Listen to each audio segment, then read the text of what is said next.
Hello friends, welcome to target online exam. आज हम discuss करेंगे सीडीपी उत्तराखंड में आप सभी का जो पेपर 1 पेपर 2 2019 में हुआ था, यहाँ पर हम डिस्कस करने वाले हैं। तो प्लीज़ आप सभी लोग वीडियो को लास्ट तक जरूर देखिएगा और आप सभी लोग पीवाईक्यू का प्रैक्टिस जरूर से जरूर कर लीजिएगा। पीवाईक्यू से भी क्वेश्चन आपके एग्जाम में पूछे जाते हैं। चैनल पर पहली बार आए हैं तो प्लीज़ आप सभी लोग चैनल सब्सक्राइब करके बेल आइकन प्रेस कर लीजिएगा, इससे नोटिफिकेशन आप सभी को मिलता रहेगा। तो चलिए स्टार्ट करते। क्वेश्चन दिया है, सीखने के रूप में आकलन सहायता करता है किस प्रकार से। यहाँ पर कहा गया है कि बच्चों के बीच सीखने के लिए सीखने के कौशलों का निर्माण करना है। तो बिल्कुल सही है, यहाँ पर पहला आंसर आपका सही हो जाएगा। अब यहाँ पर निगेटिव क्या है ये भी ध्यान रखिएगा। तो यहाँ पर कहा है लेवलिंग के बिना रिपोर्टिंग या बच्चों की तुलना, कभी भी बच्चे की तुलना नहीं करनी है, इसे ध्यान रखिएगा। शिक्षक को शिक्षण अधिगम को संशोधित करने व समीक्षा करने में सहायता करना, शिक्षण अधिगम को संशोधित करने व समीक्षा करने में सहायता करना, ये भी यहाँ पर नहीं होगा। सीखने के अंतर को जानने में सहायता करना कि एक बच्चा कुछ इस प्रकार से सीख रहा है, दूसरा बच्चा कुछ इस प्रकार से सीख रहा है, तो बच्चों में अंतर या तुलना कभी नहीं करना है, ध्यान रखिएगा। किसी क्वेश्चन में कोई डाउट हो तो प्लीज आप सभी लोग कमेंट करके जरूर पूछ लीजिएगा। क्वेश्चन नंबर 2 दिया है कि बच्चों की शिक्षण अधिगम और आकलन तकनीकें सम्मिलित करती हैं किसको। यहाँ पर आपका आंसर क्या होगा, बच्चों के विचारों की खोज। तो यहाँ पर बिल्कुल सही हो जाएगा। अधिगम में क्या होता है, बच्चा किस प्रकार से सीख रहा है और बच्चे ने क्या सीखा है, बच्चे का जो आकलन है ये भी यहाँ पर आपका सही हो जाएगा। दैनिक जीवन के अनुभव पता चलते हैं शिक्षण अधिगम और आकलन के तरीके से। वर्तमान समझ का आकलन करने हेतु वर्कशीट, तो यहाँ पर जो आपका आंसर है पहला सही हो जाएगा। ठीक है, पहला आंसर यहाँ पर आपका सही है। इसके बाद में क्वेश्चन नंबर नेक्स्ट है, पूर्ण रूप से नेत्रहीन, मतलब यहाँ पे कहा गया है जो बच्चा देख नहीं पाता है, बच्चे को ज्यामित विचारों की व्याख्या की जा सकती है। तो यहाँ पर क्या होगा, देखिए केवल वाला पॉइंट तो यहाँ पर गलत हो जाएगा। ठीक है, केवल वाला पॉइंट यहाँ पर गलत हो जाएगा। अब जब नेत्रहीन बच्चा है तो वो देख नहीं पाएगा, वो छू कर बता सकता है। नेत्रहीन बालकों के लिए किस लिप का प्रयोग किया जाता है, तो ब्रेल लिप का प्रयोग किया जाता है। ठीक है, ब्रेल लिपि का प्रयोग किया जाता है। तो जो नेत्रहीन बालक होगा वो मौखिक विवरण दे पाएगा। ठीक है, मौखिक मतलब बोल कर बता पाएगा, मौखिक विवरण और मूर्त अनुभव के द्वारा। तो यहाँ पर आपका आंसर पहला सही हो जाएगा। अमूर्त अनुभव नहीं होगा, मूर्त अनुभव होगा। तो यहाँ पर आप सभी लोग ध्यान रखिएगा। यहाँ पे ये ध्यान रखिएगा, मूर्त अनुभव क्या होगा, किसी वस्तु को छूकर। ठीक है, यहाँ पर छूकर बताना, छूकर बताना, ये किस में आ जाएगा, मूर्त अनुभव में आ जाएगा। नेक्स्ट है, विशेष आवश्यकता वाले बच्चे का आकलन करते समय शिक्षक को क्या करना चाहिए। अभी आपको बताया है कि कभी बच्चों में तुलना नहीं करनी है। ठीक है, तो यहाँ पर आपका पहला आंसर गलत हो जाएगा। इसके बाद में यहाँ पे क्या है कि बच्चों का दिमाग, खराब बुद्धिमान आदि लेवल करना, यहाँ पर लेवल करने की बात की गई है, ये भी पॉइंट आपका गलत हो जाएगा। सीखने पर ध्यान केंद्रित करना चाहिए ना कि अंकों पर। ठीक है, तो ये बिल्कुल सही हो जाएगा। आपका आंसर यहाँ पर थर्ड सही हो जाएगा। यहाँ पर कहा गया है कि साप्ताहिक परीक्षण का अभ्यास करना, जो जैसे मान लीजिए आपने 5 दिन पढ़ा है और इसके बाद में छठे दिन आपने परीक्षण का अभ्यास किया है, तो ये पॉइंट यहाँ पर गलत हो जाएगा। जो बच्चे का आकलन करना है किसके लिए, तो विशेष आवश्यकता वाले बच्चों के लिए। तो यहाँ पर आपका थर्ड पॉइंट सही होगा। अंकों पर यहाँ पर निर्भर नहीं होना है या अंकों का आकलन नहीं करना है। इसके बाद में क्वेश्चन नंबर नेक्स्ट है, पियाजे के अनुसार बच्चे वस्तुओं के मानसिक निरूपण पर संक्रियाओं को निष्पादित करने की योग्यता विकास की किस अवस्था में विकसित करते हैं। तो यहाँ पर फिफ्थ का आंसर क्या सही होगा। अब यहाँ पर आप सभी को पता है कि जीन पियाजे ने 4 अवस्थाएं दी हैं। कौन कौन सी अवस्थाएं हैं, पहली है संवेदी प्रेरक अवस्था या संवेदी परक अवस्था। ये अवस्था होती है जन्म से 2 वर्ष। ठीक है, जन्म से 2 वर्ष। इसके बाद में क्या है, पूर्व संक्रियात्मक अवस्था, 2 से 7 वर्ष है और मूर्त संक्रियात्मक अवस्था 7 से 11 वर्ष है और औपचारिक संक्रियात्मक अवस्था 7 से 11 से ऊपर है। ठीक है, तो ये 4 अवस्थाएं हैं। तो आपका जो फिफ्थ का आंसर है यहाँ पर दूसरा सही हो जाएगा। ठीक है, फिफ्थ का जो आंसर है यहाँ पर दूसरा सही हो जाएगा। नेक्स्ट है, निम्नलिखित में से कौन से कथन अधिगम अक्षम बच्चों के संदर्भ में सही है? अक्षम बालकों के लिए यहाँ पर कहा गया है, इनमें अवधान से जुड़े विकार होते हैं। देखिए, बालक सीख नहीं पा रहा है, अक्षम बालक है तो अवधान से जुड़े विकार होंगे, बिल्कुल सही है। इनमें पेशीय समन्वय तथा हस्त निपुणता अपेक्षाकृत उच्च कोटि की होती है। अब बालक सीखने में क्या है, अक्षम है, यहाँ पर उसके निपुण होने की बात की गई है, ये पॉइंट गलत हो जाएगा। ये बच्चे मौखिक अनुदेशों को समझने और अनुकरण करने में असफल होते हैं। तो बिल्कुल सही है, आपका आंसर थर्ड सही हो जाएगा, पहला और तीसरा। क्वेश्चन में डाउट हो तो प्लीज आप सभी लोग कमेंट करके जरूर पूछ लीजिएगा। नेक्स्ट क्वेश्चन है, इंद्रधनुष के रंगों को विबग्योर की तरह याद किया जाता है। आप सभी ने भी विबग्योर ही याद किया होगा। यह स्मृति को बढ़ाने की कौन सी तकनीकी है? तो यहाँ पर आपका आंसर क्या सही होगा? देखिए, जो आपका आंसर है यहाँ पर प्रथम अक्षर तकनीक है। प्रथम मुख्य अक्षर यहाँ पर, अब ऐसा कौन सा अक्षर है जो मुख्य है? या स्थान विधि भी यहाँ पर नहीं होगा, खंडनीय, देखिए खंडीयन विधि भी यहाँ पर नहीं होगा, क्योंकि आप क्या कह रहे हैं, एक साथ बोल रहे हैं, विबग्योर बोल रहे हैं। ठीक है, तो प्रथम विब मतलब जो यहाँ पर क्या हो जाएगा, विब एक साथ बोल रहे हैं ना, तो ये प्रथम अक्षर तकनीक हो जाएगा। विबग्योर एक साथ बोलते हैं, स्थान विधि नहीं है, मुख्य शब्द भी नहीं है, खंड में आप याद नहीं कर रहे हैं, तो फोर्थ आंसर यहाँ पर आपका सही हो जाएगा। इसके बाद में क्वेश्चन नंबर नेक्स्ट, पर्यावरण को समझने, सविवेक चिंतन तथा किसी चुनौती का सामना होने पर उपलब्ध संसाधनों का प्रभावी ढंग से उपयोग करने की व्यापक क्षमता है। अब यहाँ पर समझने की बात की गई है। ठीक है, समझना, उस पर चिंतन करना, किसी चुनौती का सामना करना, तो ये क्या होगा, अक्षमता होगा नहीं, उसमें रुचि ये भी नहीं, आपका व्यक्तित्व नहीं, आपकी बुद्धि हो जाएगी। ठीक है, थर्ड आंसर यहाँ पर आपका सही हो जाएगा, बुद्धि। नेक्स्ट है, किसी व्यक्ति का नैसर्गिक या स्वाभाविक दशा में घटित होने वाली तात्क्षणिक व्यवहार परक घटनाओं का व्यवस्थित, संगठित तथा वस्तुनिष्ठ ढंग से अभिलेख किस मनोवैज्ञानिक विधि में तैयार किया जाता है? यहाँ पे नाइन्थ का आंसर क्या होगा? देखिए क्या कहा गया है, किसी व्यक्ति का जो स्वाभाविक दशा है उसमें घटित होने वाले जो उसके तात्क्षणिक व्यवहार है और संगठित है या वस्तु ढंग से अभिलेख है, तो यहाँ पर आत्म प्रतिवेदन होगा नहीं, व्यक्ति का अध्ययन भी यहाँ पर नहीं होगा, साक्षात्कार ये भी नहीं है, तो यहाँ पर प्रेक्षण हो जाएगा, पहला आंसर यहाँ पर आपका सही है। और प्रेक्षण शब्द का प्रयोग सर्वप्रथम किसने किया था? तो सिगमंड फ्रायड ने किया था। किसने किया था? सिगमंड फ्रायड ने किया था। कब किया था ये भी ध्यान रखिएगा, तो 1849 को किया था, 1849 को। नेक्स्ट है, किस प्रकार की अधिगम प्रक्रिया में सामान्यतः प्रयोज्य निष्क्रिय होता है? जो आपका प्रयोजन है ये निष्क्रिय किस में होता है? शास्त्रीय अनुबंधन में, क्रिया प्रसूत अनुबंधन में, संज्ञानात्मक अनुबंधन में, साधनात्मक अनुबंधन में। क्रिया प्रसूत अनुबंधन किससे संबंधित है? स्किनर से। ठीक है, स्किनर से संबंधित है। शास्त्रीय अनुबंधन किससे संबंधित, आप सभी लोग कमेंट करके जरूर बताइएगा। तो पहला आंसर यहाँ पर आपका सही हो जाएगा। जो शास्त्रीय अनुबंधन है ये किससे संबंधित है? पावलाव से। ठीक है, किससे संबंधित है? पावलाव से। आप सभी लोग नोट कर लीजिएगा, यहाँ से भी क्वेश्चन आपके एग्जाम में पूछे जाते हैं। पावलाव ने प्रयोग किस पर किया था? तो कुत्ते पर प्रयोग किया था, ध्यान रखिएगा। नेक्स्ट है, किस प्रकार की स्मृति को असक्रिय स्मृति भी कहा जाता है? तो यहाँ पे क्या होगा? संवेदी स्मृति, लघुकालीन स्मृति, दीर्घकालीन स्मृति या संचयन। यहाँ पर कहा गया है कि किस प्रकार की जो स्मृति है उसको असक्रिय, यदि स्मृति सक्रिय नहीं है तब भी आपको याद रहता है तो ये दीर्घकालीन स्मृति हो जाएगी। ठीक है, थर्ड आंसर यहाँ पर आपका सही हो जाएगा, दीर्घकालीन स्मृति। नेक्स्ट है, उपलब्धि की आवश्यकता है। जब आप उपलब्धि हासिल करते हैं तो ये क्या है? उपलब्ध हासिल करना जन्मजात अभिप्रेरक है नहीं, जैविक भी नहीं है, सुरक्षा तो यहाँ पर होगा नहीं, तो उपलब्धि प्राप्त करना, अब प्राप्त करना है तो ये अर्जित हो जाएगा। जब आप कोई उपलब्धि प्राप्त करते हैं तो आपने उसे हासिल किया है, उसे अर्जित किया है। ठीक है, तो आपका आंसर यहाँ पर थर्ड सही हो जाएगा।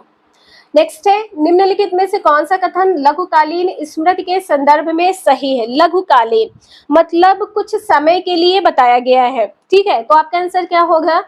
इसकी संचयन शक्ति सीमित होती है। लघुकालीन का अर्थ ही यहाँ पर हो गया है कि कुछ समय के लिए, तो सीमित यहाँ पर बिल्कुल सही हो जाएगा। इसकी संचयन शक्ति असीमित होती है, यहाँ पे असीमित कहा है तो ये पॉइंट आपका गलत हो जाएगा, कुछ समय के लिए होती है। इसकी अधिकतम अवधि 20 से 30 सेकंड होती है, तो आपका आंसर यहाँ पर फोर्थ सही हो जाएगा। इस क्वेश्चन में कोई डाउट हो तो प्लीज आप सभी लोग कमेंट करके जरूर बता दीजिएगा। क्वेश्चन नंबर नेक्स्ट है, यहाँ पर आपको बताना है क्या सही है। यदि कोई विद्यार्थी पढ़ना भी नहीं चाहता हो, साथ ही साथ परीक्षा में असफल भी नहीं होना चाहता है, तो ऐसी परिस्थिति में वह किस संघर्ष का सामना कर रहा है? अब मान लीजिए सीटेट पास करना भी है, पढ़ना भी नहीं है, तो यहाँ पर क्या हो जाएगा? तो यहाँ पर परिहार संघर्ष हो जाएगा, ठीक है। यहाँ पर आपका आंसर दूसरा सही है। नेक्स्ट है, इस प्रकार की तर्कणा में व्यक्ति पहले से ज्ञात नियमों एवं तथ्यों के आधार पर एक निश्चित निष्कर्ष तक पहुंचने की कोशिश करता है। 16 का आंसर यहाँ पर क्या होगा? तो बी आंसर यहाँ पर सही हो जाएगा। दूसरा आंसर सही है निगमनात्मक, ठीक है। निगमनात्मक क्या है? इसमें पहले व्यक्ति क्या करता है? ज्ञात नियमों तथा तथ्यों के आधार पर, इसमें पहले नियम होगा। क्वेश्चन नंबर नेक्स्ट है, तर्कणा के महत्वपूर्ण सोपानों का क्रम है, क्या होगा यहाँ पर? 17 का आंसर। तो समस्या की पहचान, सबसे पहले आपको क्या करना है? समस्या होगी उसकी पहचान करना है, बिल्कुल सही है। पहले आप समस्या की पहचान करेंगे, इसके बाद में क्या करेंगे? समस्याओं को इकट्ठा करेंगे, मतलब उसका संग्रहण करेंगे। तो यहाँ पर दूसरा पॉइंट सही हो जाएगा। इसके बाद में आपको क्या करना है? अनुमान तक आपको पहुंचना है। यहाँ पर ये फोर्थ पॉइंट क्या होगा? थर्ड हो जाएगा। अब यहाँ पर आपको क्या करना है? अनुमान है तो ये आपस में आसपास होंगे, अनुमान के अनुसार प्रयोग करना है। पहले आप पहुंचेंगे कि पहले आप प्रयोग करेंगे? तो पहले आपको पहुंचना है, अनुमान पर पहुंचना है, इसके बाद में आपको प्रयोग करना है, ठीक है, प्रयोग करना है। यहाँ पर ये फोर्थ पॉइंट सही हो जाएगा, ठीक है, यहाँ पे फोर्थ होगा। इसके बाद में आप क्या करेंगे? निर्णय लेंगे, ठीक। तो जो आपका आंसर है यहाँ पर दूसरा सही हो जाएगा, पहला, तीसरा, चौथा, दूसरा और पांचवा, ठीक है। दूसरा आंसर सही है। सभी पॉइंट यहाँ पर सीक्वेंस से आप सभी लोग देख सकते हैं।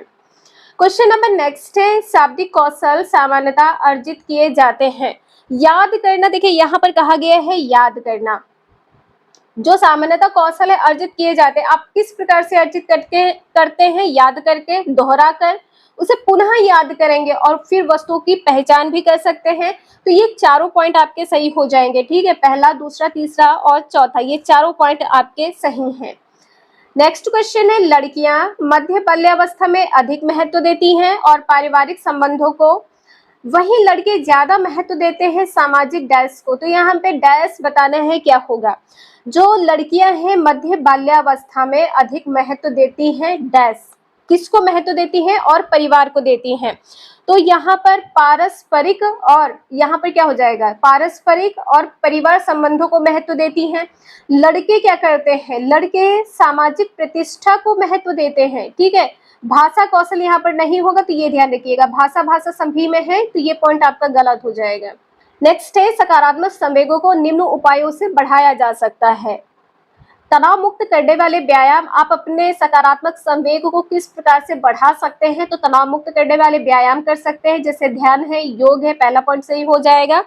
इसके बाद में प्रतिदिन की गतिविधियों में प्रसन्नता, आपको क्या करना है? ऐसी गतिविधि करनी है जो आपको प्रसन्न रखे, आपको संतोष की खोज करना है, तो ये भी पॉइंट आपका सही हो जाएगा। यहाँ पर कहा गया है कि ऐसी गतिविधियों को करना जो आप करना पसंद नहीं करते हैं, पसंद ही नहीं कर रहे हैं, तो ये पॉइंट तो आपका गलत हो जाएगा। ऐसी गतिविधि करनी चाहिए जिसमें मन लगे, जो आपको एक पॉजिटिविटी प्रदान करे, ऐसे यहाँ पर करना चाहिए। तो यहाँ पर जो आपका आंसर है थर्ड सही हो जाएगा, पहला दूसरा आंसर यहाँ पर सही है। इसके बाद में क्वेश्चन नंबर 21 है, यहाँ पर बताना है क्या सही होगा। विद्यालय में नामांकन के पश्चात विद्यालय जाना छोड़ देने वाले बच्चों के अनुपात को कहते हैं, क्या कहते हैं? 21 का आंसर क्या सही होगा? ड्रॉप आउट रेट कहते हैं। क्या कहते हैं? ड्रॉप आउट रेट कहते हैं। ठहराव यहाँ पर नहीं होगा, ध्यान रखिएगा, ठहराव नहीं होगा। धारण तो बिल्कुल भी नहीं होगा, अपव्यय ये भी नहीं है। तो पहला आंसर यहाँ पर सही है, 21 का पहला आंसर सही है। नेक्स्ट है, स्नेलन चार्ट का संबंध है, स्नेलन। तो यहाँ पर आपका आंसर क्या सही हो जाएगा, दृष्टि बाधिता से संबंधित है। ठीक है, दृष्टि बाधिता से संबंधित है। और यहाँ पर विकसित इसको किसने किया है, जो स्नेलन चार्ट है इसको विकसित किसने किया है, हरमन। यहाँ पे विकसित किसने किया है, हरमन स्नेलन ने विकसित किया है, स्नेलन ने विकसित किया है। कब, तो 1862 में विकसित किया है। पहला आंसर सही हो जाएगा। नेक्स्ट है, विशेष आवश्यकता वाले बच्चों के शिक्षण हेतु मल्टी सेंसरी अप्रोच का उपयोग किया जाना चाहिए। मल्टी सेंसरी अप्रोच से तात्पर्य क्या है, इसमें क्या होगा ये बताना है। तो बच्चा देख सके, बच्चा सुन सके, बच्चा उसे स्पर्श भी कर सके और उसकी गंध को महसूस भी कर सके। ठीक है, अब यहाँ पर क्या होगा, दृश्य, श्रवण, गंध और स्पर्श का प्रयोग करना चाहिए। पहला आंसर आपका सही हो जाएगा। नेक्स्ट क्वेश्चन है, यहाँ पर आपको बताना है क्या सही होगा। एनसीएफ 2019 के अनुसार राष्ट्रीय नीति 2019 के ड्रॉप्ड प्रारूप निम्नलिखित में से किसकी अनुशंसा करता है। 24 का आंसर क्या होगा। देखिए यहाँ पर बच्चे के रटने पर जोर नहीं देना है, ये पॉइंट गलत हो जाएगा। उच्च माध्यमिक कक्षाओं में बच्चों को मातृभाषा में पढ़ाया जाए। उच्च का मतलब यहाँ पर है कि यदि जूनियर में कोई है तो यहाँ पर आपको इंग्लिश के साथ साथ संस्कृत होना चाहिए, तो बहुभाषाएं होनी चाहिए। ये पॉइंट गलत हो जाएगा। यहाँ पर कहा गया है 19वीं सदी के लिए आवश्यक कौशल, ज्ञान व मूल्य विकसित किए जाएं, ये भी पॉइंट गलत है। रटने के बजाय बच्चों को सिखाया कैसे जाए, यह सीखने में सक्षम बने, तो आपका आंसर यहाँ पर पहला सही हो जाएगा। आप लोगों को थोड़ा भी समझ में आ रहा हो तो प्लीज एक लाइक जरूर कर दीजिएगा। नेक्स्ट है, निम्नलिखित में से कौन सा कथन सत्य है ये बताना है। मार्गदर्शन का अर्थ विद्यार्थियों को निर्देश देना कहा गया है, निर्देश देना ये गलत हो जाएगा। मार्गदर्शन व्यक्तिगत एवं सामूहिक दोनों रूपों में किया जाता है, तो बिल्कुल सही है। व्यक्तिगत का मतलब है कोई एक विद्यार्थी है, आप उससे बुलाकर समझा सकते हैं, ग्रुप में समझा सकते हैं, बता सकते हैं कि आप किस प्रकार से करें जिससे आपको आगे सफलता प्राप्त हो। तो दूसरा आंसर यहाँ पर आपका सही हो जाएगा। क्वेश्चन नंबर 26 है, यहाँ पर आपको बताना है क्या सही होगा। जब परीक्षाएं समीप हो तो शिक्षक को क्या करना चाहिए। देखिए यहाँ पर क्या करना है ये बताना है। कोर्स पूरा करने के लिए विद्यार्थियों को घर बुलाना चाहिए, बिल्कुल गलत हो जाएगा। विद्यार्थियों को स्वयं कोर्स पूरा करने के लिए कहना चाहिए, ये भी निगेटिव है। विद्यालय में कोर्स पूरा करने के लिए अतिरिक्त समय देना चाहिए। मान लीजिए कोर्स पूरा नहीं हुआ है तो विद्यालय में अतिरिक्त बच्चों को समय देना चाहिए। कुछ चयनित प्रश्नों को हल करना चाहिए, ये भी पॉइंट आपका गलत हो जाएगा। नेक्स्ट है, विद्यार्थियों में सहयोग की भावना विकसित की जा सकती है किसके द्वारा। व्याख्यान के द्वारा कहा गया है, ये पॉइंट गलत हो जाएगा। समूह कार्य के द्वारा, मान लीजिए कोई ऐसा कार्य है कि एक विद्यार्थी को नहीं आता है, दूसरे को आता है, तो दूसरा उसकी मदद करेगा, तो समूह कार्य आपका आंसर यहाँ पर दूसरा सही होगा। चित्र दिखाकर ये गलत हो जाएगा। व्यक्तिगत सृजनात्मक कार्य ये भी गलत है। क्वेश्चन नंबर 28 है, किस प्रकार के प्रश्नों के आधार पर एक शिक्षक को विद्यार्थी के प्रदर्शन को मूल्यांकित करना चाहिए। तो यहाँ पर 28 का आंसर क्या होगा। वस्तुनिष्ठ, निबंध, लघु उत्तरीय प्रश्नों की बात की गई है, तो आपका आंसर यहाँ पर फोर्थ सही हो जाएगा। नेक्स्ट है, जैसे बच्चे सहयोग करना चाहते हैं वह विकसित करते हैं क्या। तो 29 का आंसर यहाँ पर क्या होगा। सहकारिता, टीम भावना, सहयोग करना चाहते हैं, ध्यान रखिएगा, सामाजिक अभिवृद्धि, आपका आंसर यहाँ पर डी सही हो जाएगा। नेक्स्ट है, जब कोई विद्यार्थी किसी प्रश्न का उत्तर देता है, गलत उत्तर देता है, तो शिक्षक को क्या करना चाहिए। कभी भी बच्चे को दंड नहीं देना है, ध्यान रखिएगा। उस प्रश्न को छोड़ना भी नहीं है, ठीक है, ये भी ध्यान रखिएगा। तो सही आंसर क्या होगा, उत्तर में जो गलती है उसे सुधार कर विद्यार्थी को बता देना चाहिए, नहीं विद्यार्थी की सहायता करनी है, इसे ध्यान रखिएगा। आप यदि उसे उत्तर बता देंगे तो बच्चे को समझ में नहीं आएगा, वो उस आंसर को रट लेगा वैसे ही जैसे आपने बताया है। तो उत्तर को विद्यार्थियों की सहायता से सही करना चाहिए, ठीक है। आपका आंसर यहाँ पर थर्ड सही हो जाएगा। आप लोगों को ये वीडियो थोड़ी भी यूजफुल लगी हो तो प्लीज एक लाइक जरूर कर दीजिएगा, चैनल सब्सक्राइब कर लीजिएगा, बेल आइकन भी प्रेस कर लीजिएगा, इससे नोटिफिकेशन आप सभी को टाइम टू टाइम मिलता रहेगा। मिलते हैं नेक्स्ट क्लास में नए क्वेश्चंस के साथ। Thank you for watching this video.